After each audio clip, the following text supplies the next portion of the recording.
Magandang araw mga kaibigan. Bigyan natin ng reaction, opinion itong post ng Ang Balita Ngayon. Medyo nakaka-alarming o nakakatakot na pangyayari na naman sa ating bansa. Ito, title, 60 billion pesos or $1 billion. Pinakamalaking pautang ng World Bank nakuha ng Pilipinas para sa agrikultura. Isang makasaysayang hakbang ang naitala ng Pilipinas matapos aprobahan ng World Bank ang $1 billion, mahigit 60 billion pesos, na pautang ang pinakamalaki nitong loan para sa bansa sa kasaysayan para sa modernisasyon ng agrikultura. Ang pundong ito ay gagamitin umano para sa Philippine Sustainable Agriculture Transformation Project or PSAP na ipapatupad ng Department of Agriculture at inaasahan makikinabang nila ang hindi bababa na 5 milyong magsasaka sa buong bansa. Okay? So, ayan o, makita nyo ang tuwan-tuwa ang Pangulo. Yeah, here! Record holder ako! Inaproban ng World Bank, pinakamalaking pautang, $1 billion. Tagumpay! Tingnan natin ang reaksyon ng taong bayan kung ang Pangulo, ang administrasyon, tuwan-tuwa. Ang taong bayan, natutuwa ba? Reaction, makikita mo dito. 16,000 ang nag-react, 8,900 ang tumatawa, 4,400 ang galit, 1,600 ang lumuluha, ang nag-like lang is 1,200. Mga nasa 2% o 3% lang ang natuwa. All the rest, tumatawa, galit, lumuluha. Bakit? Kasi ang pangungutang, okay naman. Ang mga malalaking negosyante, nangungutang din yan. Kaya lang, dahil maganda yung investment plan nila, yung corruption, halos minimal, lalago talaga ang kumpanya na nangungutang. Kailangan din ng utang. Kaya lang, ang tanong, itong ating gobyerno, itong mga nakaupo ngayon, mapapagkatiwalaan ba natin sila na gamitin nila ang tama yung $1 billion na yan? How can we be sure na ang makikinabang yung mga farmers?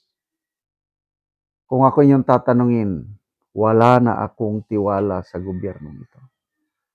Kasi nandyan na yung mga issue ng korupsyon, flood control, scam, farm to market road, ghost, substandard irrigation projects, mga abono.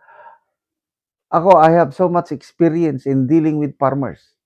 Nung nagtrabaho pa ako sa kumpanya ng sagingan, na naging security consultant ako, kasama yung community relations namin, tulungan ang mga farmers. Lalo na ang mga farmers na yung mga katutubo, Kalandig, Higaunon, Manubo. Sa aming dealings with Department of Agriculture, wala talaga. Palpak, as in palpak. Fuera de los Buenos, may mga matitino rin. Kaya lang, yung programa nila sa agriculture, ano lang, pakitang tao, report lang. Kaya lang yung sustainability, yung, I don't know, yung sincerity na to uplift condition ng mga farmers, as in wala. As in wala. Kaya, ako, personal, wala na naman ito. Ayokong maging negative. Kaya lang, with this administration, Kawawan taong bayan. Magbasa tayo sa mga comments. Ed Casbe, Paktay, Paldo ang mga buhaya na naman yan. Kabait Vlog. Baka naman sa modernization ng Crocodile Farm.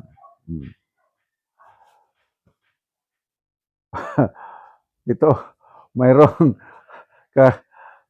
I don't know kung AI ito, babae, sinasakal niyang Pangulo. Wala kang kwintang presidente, balik mo yung perang ninakaw mo sa kaban ng bayan. AI siguro ito. Hindi yan totoo. Nako, wow, malita-letter. Malita-malita na naman yan. Tuwang-tuwa kasi ang dami na namang maibubulsa. Ipamigay na lang sa 2020 election from congressman down to barangay. Kawawang susunod na presidente, apakalaki ang problema ng Pilipinas at ng utang. Speaking of utang, sa ngayon 18 trillion pesos na ang utang ng Pilipinas. Nung umupo ang administrasyong ito, 12,000 plus, 12,000 trillion ang utang. In just 3 years and a half, naging 18 na. 6 trillion niya ang utang. Yung utang ng Pangulong Duterte sa termino niya, nasa 6 trillion ang nautang niya. Kaya lang, ginamit natin yung utang sa pandemic just to survive. Ginamit natin yung utang na yon sa Marawi War o siege. Ginamit sa build. May makikita kang pinaglaanan ng utang. Ngayon, anong makikita natin? Puros napunta sa ayuda. Puros napunta sa mga flood control project. So, paano tayo ngayon? Kaya, mapapamura ka talaga, nakakainis. But, wala. God save the Philippines. 2028 na sana ngayon. Salamat mga kaibigan sa inyong pagsubaybay sa ating channel. Nakakatulong kayo ng malaki sa Tribong Talandig ng Bukidnon dahil ang income natin sa channel na ito is pantulong natin sa tribo. Namimigay tayo ng libreng yero at pako para makapagpatayo naman sila ng mas maayos na tirahan. Panoorin nyo ang video na ito. Tagaan na mo yero. Ug karon mo na ni ang atupan sa natagaan na mo og yero.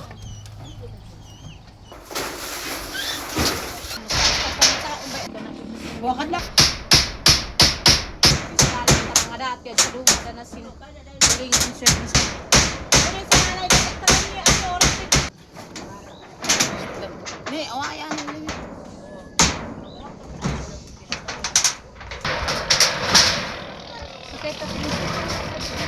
Og karon humanagyod sa pag-atop ang gihatag na mo nga yero og among nakita nga maayo na gyud nga tan-awon kay dili na pareha sa una nga walay atop dugay na gyud ni kay gikuan ang pagyud og bagyo so karon naatopan na gyud so maayo na gyud nga tan-awon.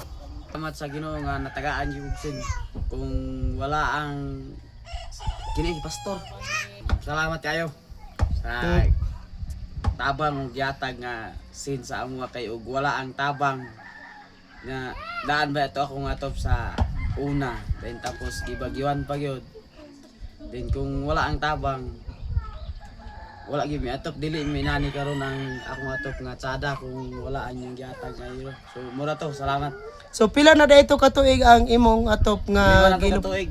Lima na to ka tuig. Daan pa gyud to. Daan na gyud kaayo. So pag bagyo gipalid na gyud. Dala kahoy gigabok na dugay kay natupan. Dugay kaayo. So pila ka bulan nga imo ning himuan diri og para sa atop nga kahoy, pila ka bulan ayha nakaatop ka? Totoo yun. Ay, minakatop. Kung wala gani ning tabang, siguro wala pa gini na atop. Eh, wala naman, palid na sa hangin. Oo, so wala unsa day imong trabaho? Ang trabaho, farmers. Magmuso lang. Kung unom ka bulan ay ka harvest na ay ka makakorta. So walay budget gid sa ipalit sa yero. So, mura to, salamat. Salamat kayo. Salamat kayo. Salamat ka.